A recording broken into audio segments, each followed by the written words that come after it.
প্রচণ্ড গরম পড়েছে। এই গরমে আপনাকে ভালো থাকতে হলে কিছু কিছু নিয়ম মেনে চলতে হবে। যেমন আমরা অনেক সময় গরমে পানি কম গ্রহণ করি। পানি কম গ্রহণ করা যাবে না, কারণ ঘামে প্রচুর পরিমাণের আমাদের পানি বের হয়ে যায়। তাই খাবারের মাধ্যমে হোক এবং প্রতিদিনের খাদ্য তালিকা অন্তত 8 গ্লাস থেকে 7 গ্লাস পানি আপনাকে পান করতে হবে। ঢিলেঢালা পোশাক পরিধান করুন, হালকা রঙের ঢিলা পোশাক পরিধান করুন, যেটাতে কিনা গরম কম লাগতে পারে, কারণ গাঢ় রঙের পোশাক এবং টাইট পোশাক আপনাকে গরম লাগতে পারে।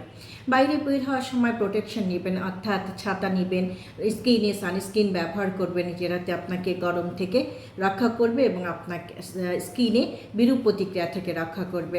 এছাড়াও আপনি খাবার গ্রহণের সময় হালকা মশলাযুক্ত খাবারগুলো গ্রহণ করুন। যে খাবারগুলো সহজে হজম হয় এই ধরনের খাবার রাখতে পারেন হালকা পাতলা ঝোলের তরকারি।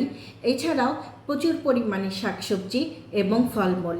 আপনি যদি ফল এবং ফলের জুসগুলো গ্রহণ করে থাকেন, আপনার শরীর থেকে যে ঘাম বের হয়ে যাচ্ছে, অর্থাৎ ইলেকট্রোলাইট ইমব্যালেন্স হবে।